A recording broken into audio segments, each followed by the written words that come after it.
Sorry. Okay, I'm starting the recording now.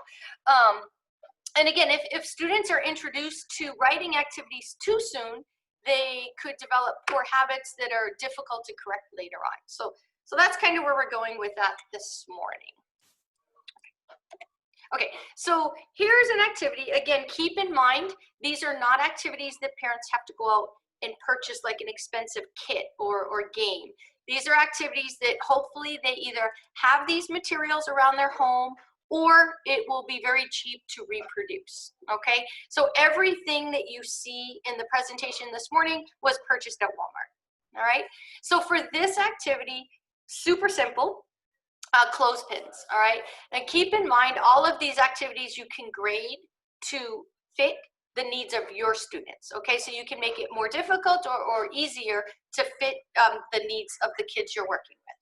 So, you know, the way this activity would be graded is, you know, you can have the student count one-to-one correspondence every time they put a clip on the edge of the little styrofoam container.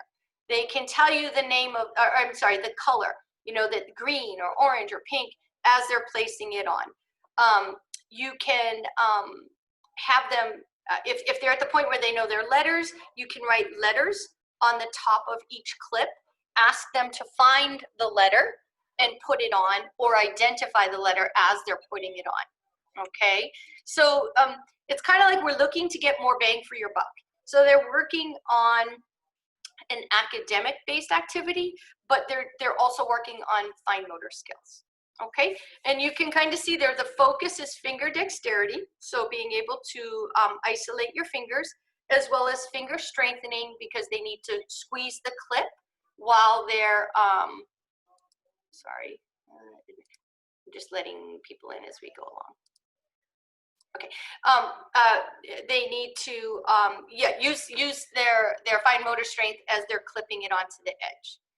In a way to modify this type of activity would be if you have a styrofoam cup, you would color the top part of the cup to match the color of the clips. Okay, now there's different color clips that you can buy, but then you would have the student take the pink and match it to the pink on the cup and clip it.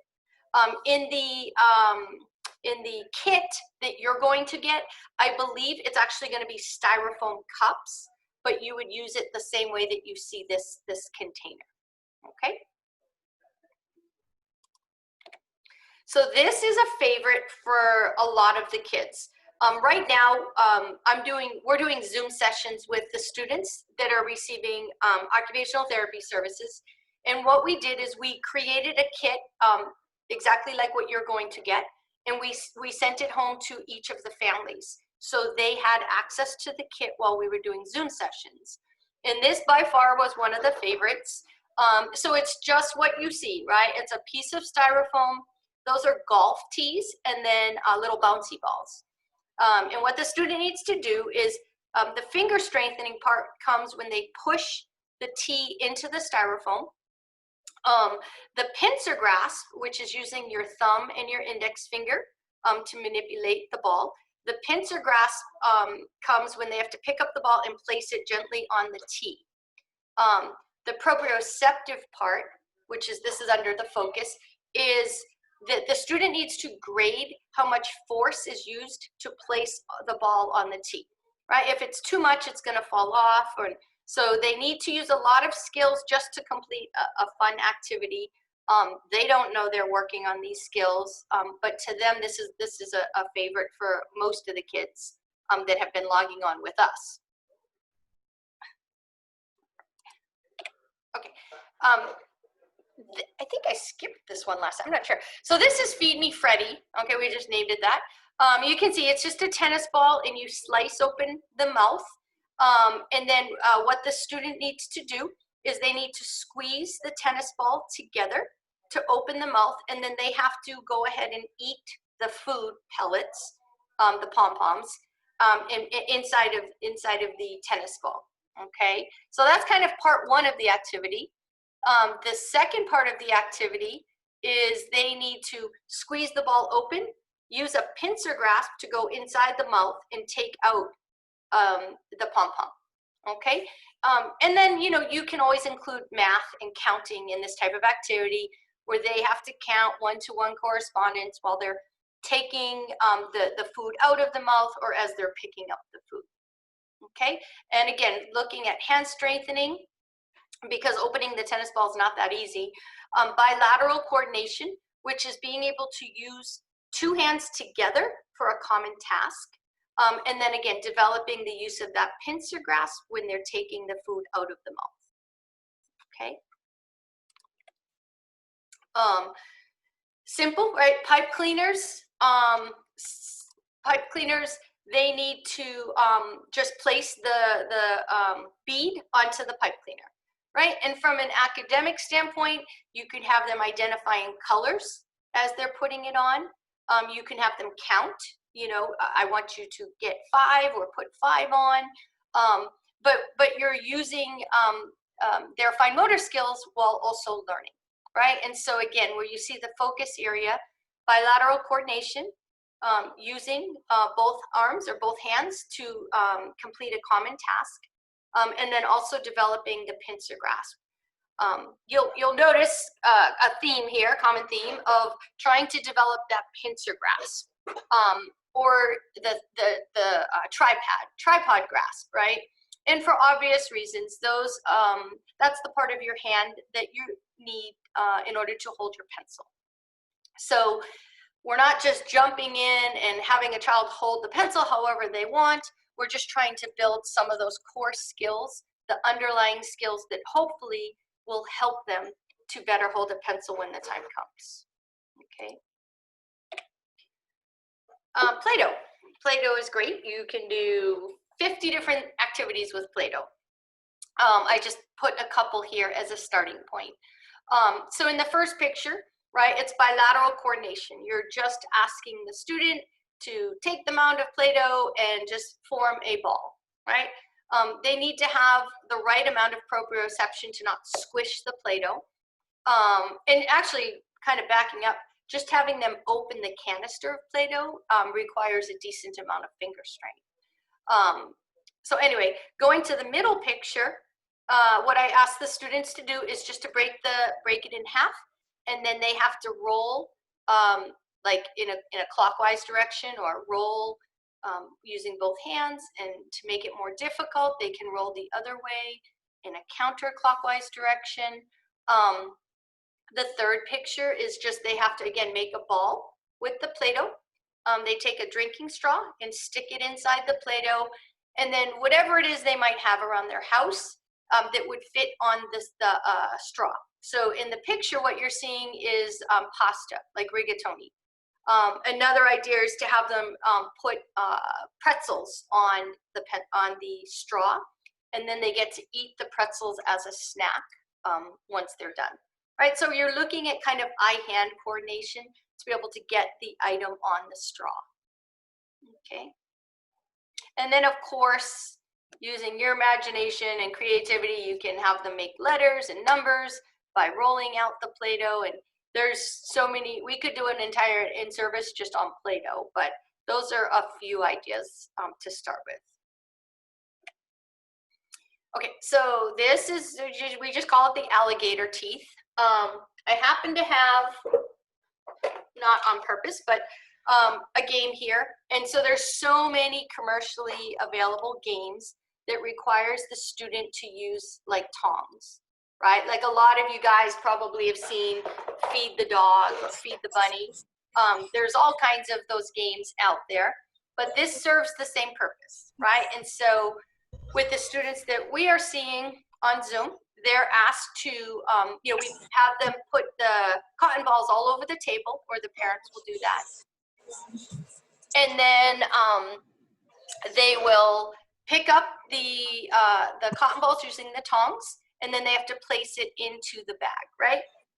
From an academic standpoint, you can have them counting as they place it in the bag. From a fine motor standpoint, they're using bilateral coordination. They're using finger dexterity to be able to manipulate the tongs, and it helps with developing a proper pencil grip. I don't know why, I thought I had everyone muted, but. Okay, I'm not sure why we can hear that, but so that's alligator teeth. The one thing is to add to this, you can have them spread the cotton balls all around the table, and then if say they're right-handed, they have to reach across midline. So they have to cross midline to reach the cotton ball. Okay, and when they cross midline, it's nice because it's requiring, you know, crossing over their midline, which is an activity. I mean, it's a skill that would be needed when they start to write and when they start to read and scan. So it's just something that you're naturally able to add into the activity. Okay, bubble pop, super simple. You can buy a ginormous roll and you'll have enough bubble pop for the year probably. This is a game that kids love too. We'll do this as just a starting game oftentimes. And again, you can ask them to isolate, use their thumb and their index finger to pop the bubble, or have them use their thumb and their first two fingers to pop the bubble, okay? From an academic standpoint, you can add in that they have to count, right? Every time they pop a bubble, they have to count, right? So again, kind of a big thought is getting more bang for your buck, having them do something fun so they don't even realize they're learning or that they're working on a learning skill, but at the same time incorporating academics, okay? This one, twist and shout, right? It's just kind of what you see. They just have to screw the bolt onto the nut. It's bilateral coordination, using two hands to complete a common task, as well as finger dexterity, right? And you can kind of make a game of it by, you know, once they are able to do it, you know, you can time them, see how far they can get the nut up the bolt in 10 seconds or 15 seconds, and just kind of make it challenging for them in that sense. You notice a lot of bilateral coordination activities also. That's a skill that will help when it comes time to using scissors, okay? Being able to use two hands at once for a common activity. It's exactly what you see, right? I mean, and it's funny when you say, let's stack cups, you think, okay, it's just a game, right? But there's a lot of ways you can use it academically. I know with our kids, we used to do this. We used to buy the ginormous pack of cups from Costco, like it had 600 cups in a pack. And we would make cup towers that were 3 or 4 feet high, right? We would use all 600 cups. From a visual motor standpoint, you're looking at eye-hand coordination to be able to coordinate where to place the cup, right? You're working on turn taking, where they have to take a turn with putting the cups on. Proprioception, there goes that word again, where they need to know how much force is needed to place the cup on the tower. Counting, so every time they place a cup, they have to count. Or you can even use it like with letter identification. If you have children or your students are learning their letters, you can write the capital letters on the cups and then ask them, what letter is this? Or find the letter F, right, and put it on. So you can use this activity in a fun way to, again, address your academics, okay? There's kind of a note, that last bullet point, same thing with crossing midline. So you can just have your stack of cups, if let's say they're right-handed, on the left side, and they have to reach across to get the cup and then build the tower, okay? Whoops, I went too far.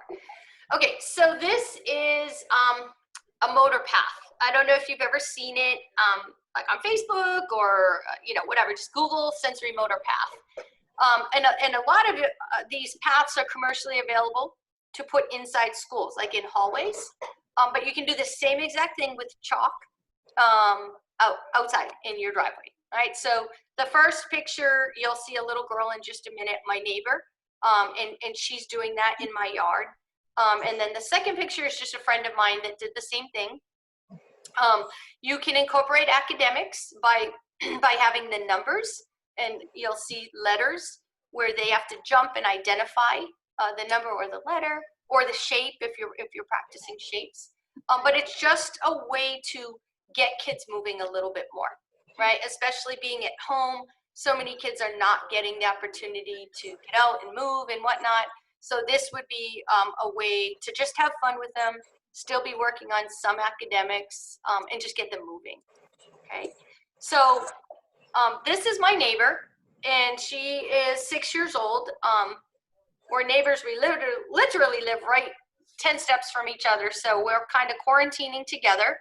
And she is a little girl that is being referred for services in the fall anyway. So I just thought we would get a jump on things. And this is her doing the sensory path. I think you should be able to hear it. I know the other group did.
Okay, you get the idea.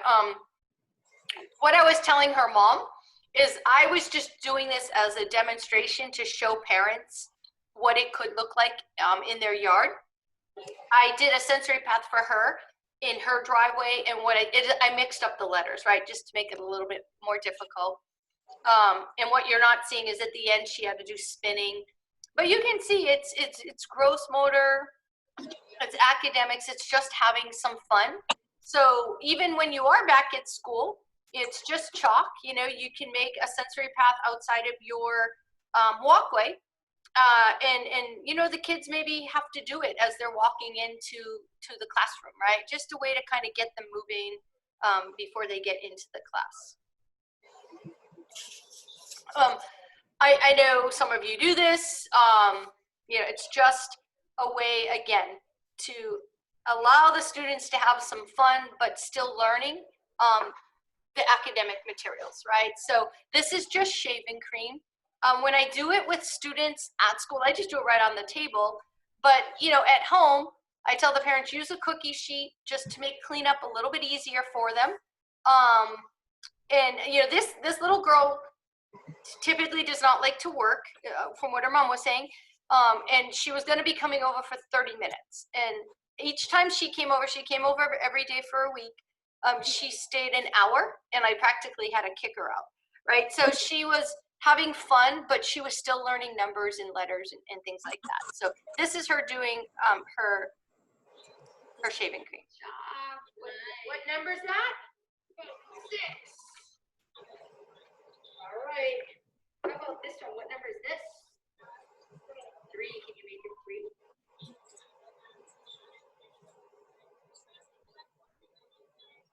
Wait, was that not good? Okay, I we're buying gloves. Wait. Try it out. Not be exactly how you.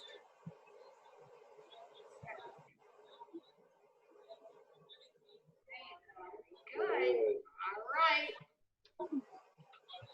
So, what number is this? 6.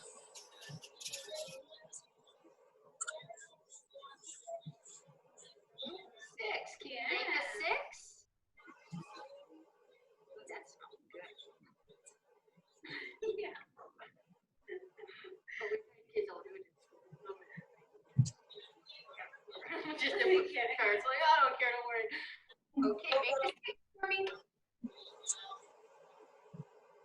What number is that? 6. Let's see. How about this one? What number is that? 2. Can you make it 2?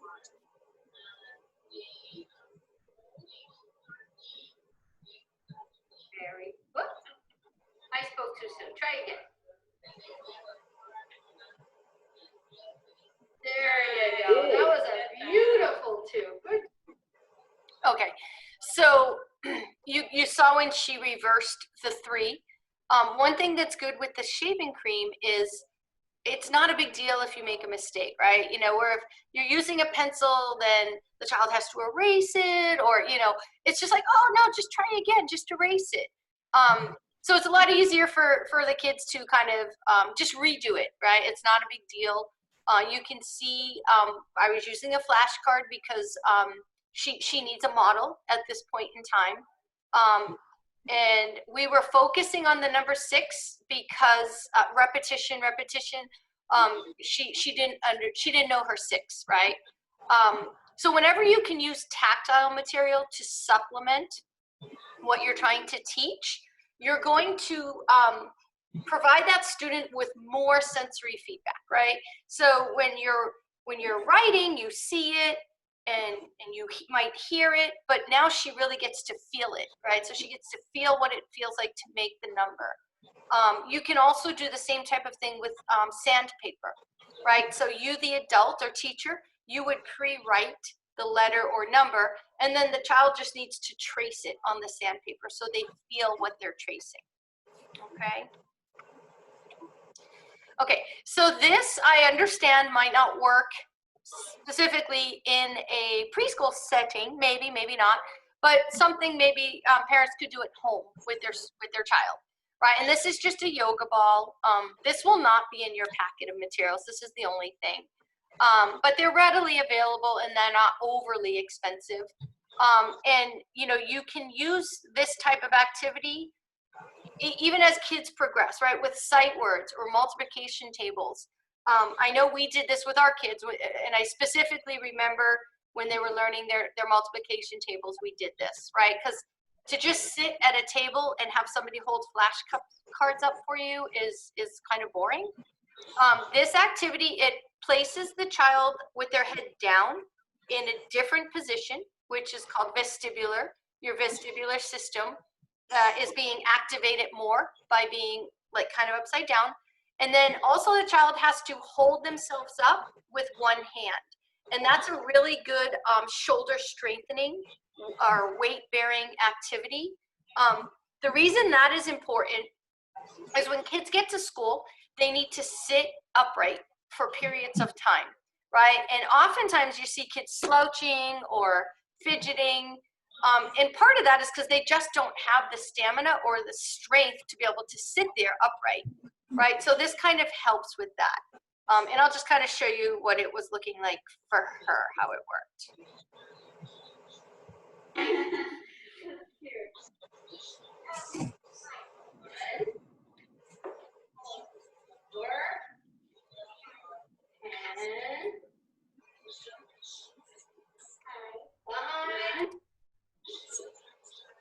Sorry, I was letting someone in. Try one more time. That's a 9.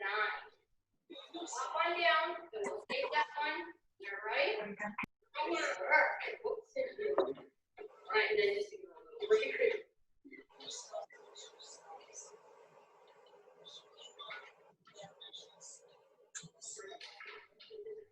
okay, ready for the rest? All right, here we go.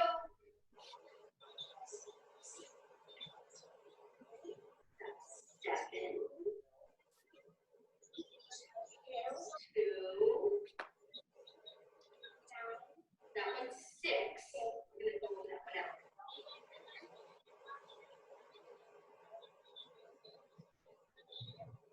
8. It's enough. Take some time to think about it. Sometimes it should take some time to think about it. And she did them all that time. She did. 3. Good job. And what about?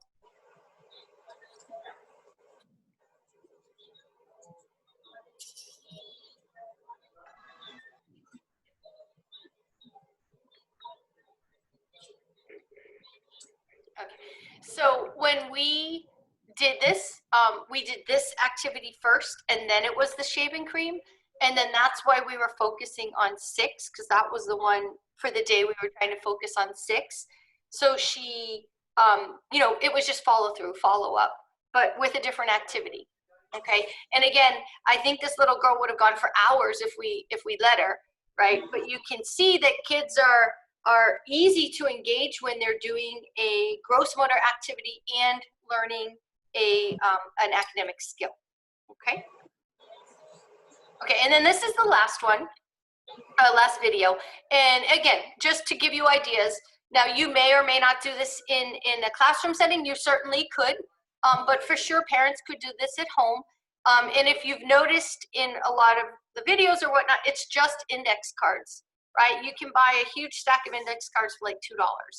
I just write the numbers for her. It was 1 through 10, and then the uppercase letters of the alphabet. And then she's just asked to jump to the next letter, which again, it's working on some of the gross motor skills and giving them a chance to move.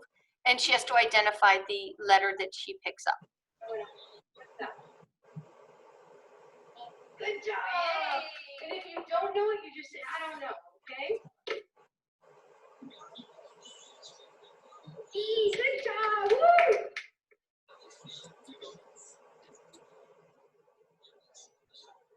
Good job. Ooh, which way are you gonna go?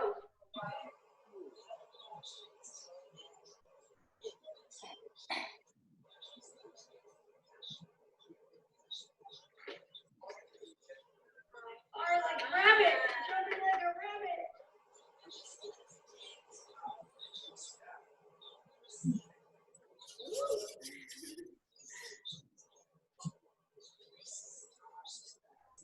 Good.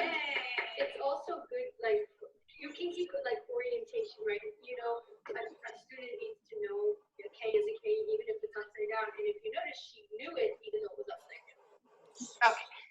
So I think you could hear, right? So I was saying like a K is a K no matter which direction it's facing. I mean, now I know W and M, but and she knew that the K was still a K, and that's an important skill for students to have. And again, the way you would grade this, if like say your preschoolers, if they're not doing numbers yet, I mean letters, you can do shapes, right? Like a triangle and a circle and a square, and they have to run to the shape or, you know, jump on the shape and identify it. So I'm going to stop sharing there. Come back. Okay, so any questions? So this, we have about 25 minutes left. And I did that kind of on purpose. I know our last group had a lot of questions. So it can be relative to what we just went over, or feel free to ask any other questions. If we'll kind of go based on the questions. If you don't have questions, I have other material to give to you that would be relative to writing and cutting and things like that for preschool. So if anyone has a question, go ahead and just unmute yourself.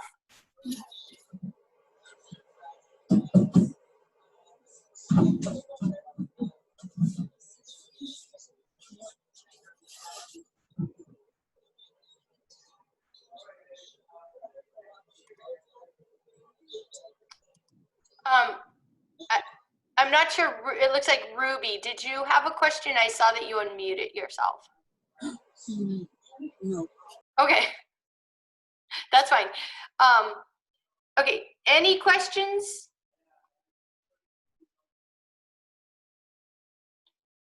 Okay, I'm gonna continue then with a couple questions from the other group or things that I know other preschool parents have asked or preschool teachers. And again, feel free to chime in if you do have a question. So one of the questions I get a lot, probably at least twice a month, it has to do with hand dominance, right? So kids are in preschool, they're switching hands when they're coloring or writing or whatever. When it comes to hand dominance, we just need to keep in mind that between the ages of 3 and 5, that is still okay if they don't have a hand dominance, okay? It's during these ages that kids are exploring and figuring that out, right? So, you know, if you have a child that's 6 or 7 or whatnot, they should have hand dominance established by then. But if you have a 3-year-old that is still switching when they color, that's fine, right? There's really no concern there.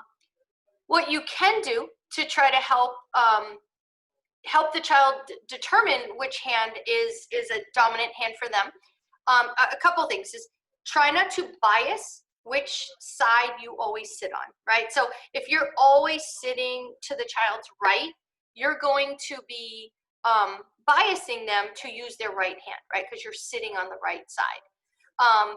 Try to sit behind them or across from them. That way, you know, you'll get a true idea of, are they right-handed or are they just reaching with their right hand because you're sitting right next to them? The other thing is, if you play a little game with them, and let's say you put a little candy or a little toy, like M&M or something, right in the center, right in the table between you and the child, right? And you both of you have to put your hands behind your back, and you know, you say whoever gets it first gets to have it, right? And so you say, oh, okay, 1, 2, 3, grab, and they grab for it. So they're gonna more than likely grab for the candy or the toy with their preferred hand, or the hand that is more dominant for them.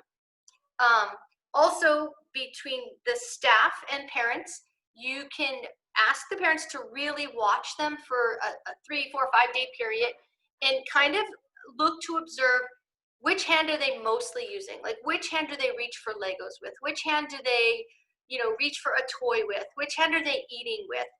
And see if you can notice a pattern, you know, that they 90% of the time they're using their right hand, or, you know, 90% of the time they're using the left hand, whatever it is. That can kind of help give some clues as to which hand might be their dominant hand for them. Okay.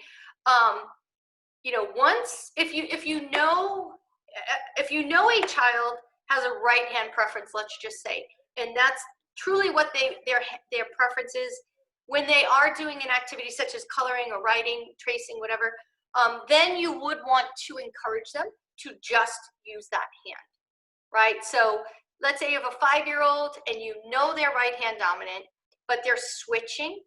Don't allow that. Okay, because probably what is happening is they're just fatigued. They're getting tired, right? So they start coloring with their right hand, they get tired, so they switch to their left hand. Rather than allowing that to happen, just encourage the child to put the crayon down, take a break, stretch their hands, you know, wiggle their hands, and then return to the activity. Okay, don't just keep allowing them to switch between their hands.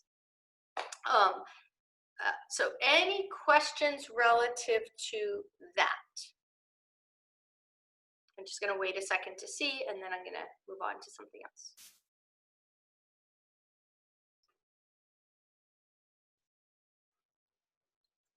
Sorry, let me just let this person in.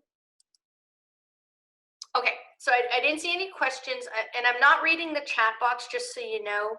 I will after in case there's something important there, but the other question that I got in the last training had to do with cutting, right? Like in terms of introducing a student to cutting. And preschool is the perfect place to be doing this, right? So often kids go to kindergarten and we're in September and kids are automatically expected to cut an apple, right? And a lot of them don't have a clue. They just, I mean, some do for sure, but some just cut right through the apple. They don't know how to turn their paper, or they're doing something like this, and I see it all the time, even in 2nd, 3rd graders. I see them, you know, they're cutting and they're winging their arm, like they're doing this, like a chicken, right? I even see sometimes kids will do this and then they get up from their desk and they actually walk like around their desk a little bit. At this age, at preschool, what you can do is encourage good mechanics. Not so much, well, yes, the cutting, but more importantly would be the mechanics, right? The skills. So what they need to know is that when they hold a piece of paper and they hold their scissors, both thumbs, I gotta stand up, both thumbs need to be up towards the ceiling, right? We don't want to see this, which I see a lot. And when they hold their paper, you don't want to see this.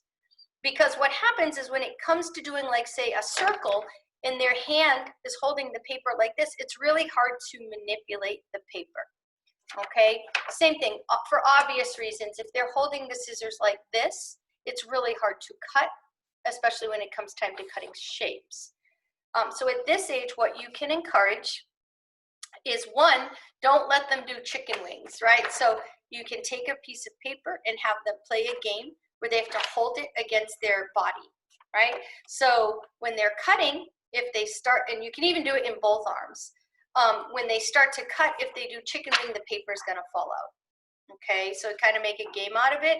See if they can keep the paper against them the whole time. The other thing is to make sure they're holding the scissors correctly, right? Because you're probably the ones that will be first introducing scissors to, children to scissors, right? So,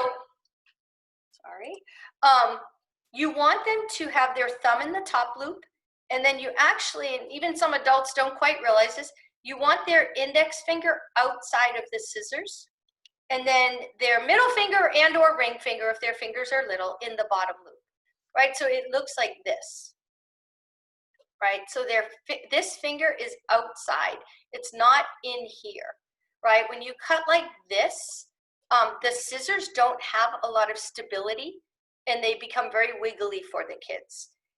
If you put your index finger outside of the scissors, it supports the weight of the scissors and takes away that wiggliness, okay? The other thing, I don't know if you'll notice, for preschool, I don't know if you've noticed, these scissors that I'm using are adaptive scissors, right? They're spring-loaded. They open automatically. This one also opens automatically. If you have students that are struggling a little bit, or even just, you know, for my kids, if they're in preschool, this is where I would start with my kids. This is a really good pair of scissors just to introduce students to cutting, right? So they know they have to put their thumb in the top loop, and their fingers can all go in the bottom loop. Their index finger is outside, right? And it just opens for them, right? It makes it a little bit easier because it opens for them, right? Once the students are doing pretty good with this, I would move them on to these spring-loaded scissors. Okay, they look very much like regular scissors, but they have the spring. Okay, again, we're just introducing kids to cutting. Once they get this, then you can move on to regular scissors that do not have the spring, right? So the intent is not to give these scissors for the whole year and just leave it at that. It's to progress them on so that when they leave preschool, they know how to cut with regular scissors. At a preschool level, what I usually do is I start with them just cutting a straw, right? So what they're learning is to use two hands together, keep their arms in next to their body, maybe using a piece of paper or not. Both thumbs are facing up towards the ceiling, and then they're just snipping the straw. It's kind of fun because it pops all over the place. And then they go pick it up, right? So they're just learning the basics of cutting. Once they understand that, and they can do that efficiently, which, I mean, for some kids, that's going to be one day. For other kids, it might be a week, it might be a month, right? But once they're able to do that, you would move them on. Try to pretend this is cardstock paper, right? Or I use my old manila folders and I save them. And then I cut strips with the manila folders. So then as you're moving them on, they have a strip of paper that requires them to just make one cut to get across, right? No lines or anything like that. They're learning the core skills needed to cut, right? Once they're able to do that, you would move them on to, like, say something a little bigger. Like this is just an index cut. Oops, sorry.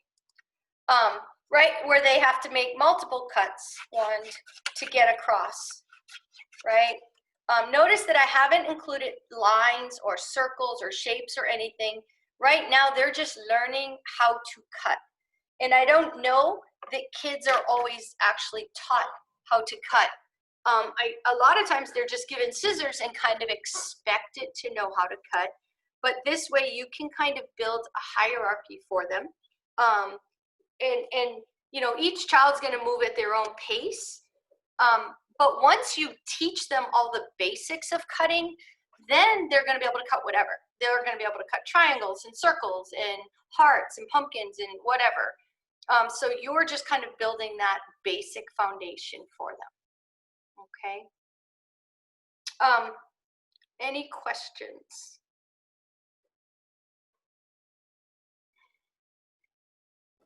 Hello. Hi. Hi, I have a question. Can you please give us some strategy for the tripod holding of, or how do we introduce to hold a pencil or a crayon to the children? Yes, yeah. Okay, so hopefully, by playing some of those games that I mentioned earlier, hopefully it's going to become a little bit more natural for them. Okay. So that when they were using like the tongs, they were using their fingers and their thumb. And those are exactly the fingers, right, that you need to hold the pencil. When I show a child how to hold a pencil, and that's what they need, is to be shown, right? So one of the things it's just, I just call it flip and grip, or grip and flip rather, sorry, right? So this is the pencil. But I don't have a pencil, sorry, but you know, the yellow part of the pencil is there. And I'll usually say, okay, make like alligator teeth, right? And they have to pinch. So now they're going to, and you played all those games that we just talked about to get this kind of skill down, right? So they need to be able to tuck these fingers in and pinch. And they're going to have alligator teeth. They're going to pinch the pencil, and then they're going to flip it, right? And it falls right into place where your fingers should be on the pencil. And it doesn't matter if they're, it doesn't matter if they're lefty or righty, they're going to have alligator teeth. They're going to pinch on the yellow part of the pencil, and they're going to flip it. And when they flip it, it falls right into where their hand should be. That's something every time, like say you do a little writing group or even coloring, it would work with crayons. Every time you sit down and work with a child or the children, or do a group, you can do that. Like we're gonna have alligator teeth, and we're gonna do pinch and flip, so everyone get it, and pinch it and flip it, right? One of the things I would not recommend doing at this age, preschool, don't use pencil grips, right? Unless, and I mean, there are some times, but you know, if a child is doing this, which you see a lot in preschool, right? A mass grasp, where they're just holding on to everything. There are things you can do to try to get the fingers not so tight on the pencil, okay? One of the things would be a cotton ball, right? A cotton ball, a little piece of straw, right? Any little item. And what you do is you have them hold it with their ring finger and little finger. So they have to hold it, right? So it looks like this. These are the fingers that all of those games that we just talked about, this is what we were focusing on, trying to get this, okay? So if you can get this onto the pencil, right? So I'm still holding onto the cotton ball, right? That would be a way to try to introduce a tripod grip or a mature grip to children. Keep in mind, 3-year-olds are not going to have this grip, right? It's developing still. But you know, you would see it more in a 5-year-old, where they would have a more mature grip where they're using their fingers. There are pencil grips, and I do sometimes use them for preschoolers, but not that often. There's one, and it's called an egg-o grip, like egg-o. And it just looks it looks like an egg. I don't have one readily available, but it looks like an egg, and you put it on their pencil. And the only reason I use this is to get students away from this, right? So the egg-o, I do have one in the other room. The egg-o grip gets them to hold, it's not perfect, but it opens up their hand so that they're not gripping the pencil, okay? There are other strategies, but though that's some to start with. But again, I said in the last training, a silver lining, if you had to find one, with this whole pandemic thing, is that kids are at home, right? So if parents are able to play with their child, 10, 15 minutes a day doing some of those activities that we just talked about, hopefully that's going to be the skill that they're developing by playing that will lead to this. Because basically what you need is for these two fingers to stay down while these two fingers and your thumb do the work. Okay? Thank you very much. You're welcome. Is there anyone else? We have a few minutes if you have any other questions.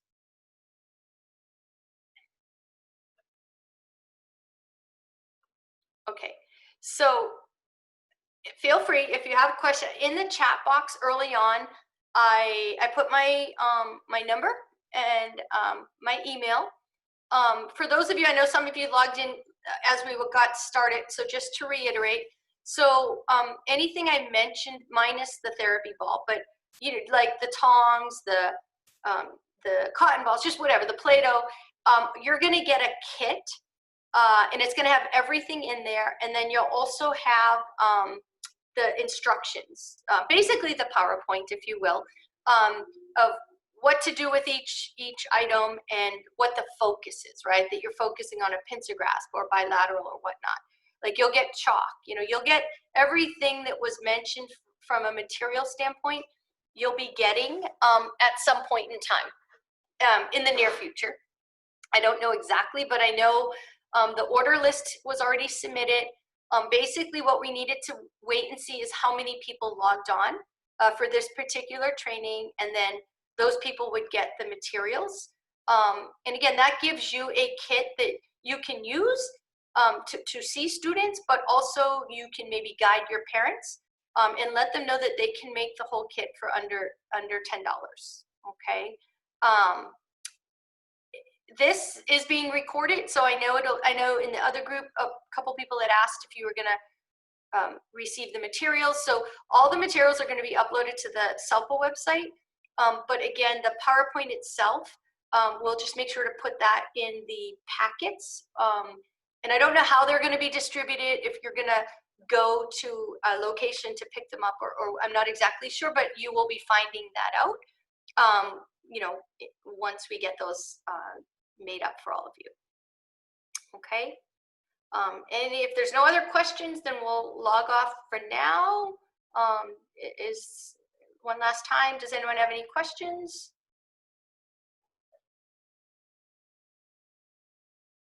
Okay. Okay, I'm gonna stop the recording and then end the session, and it will be posted on the SELPA website. All right.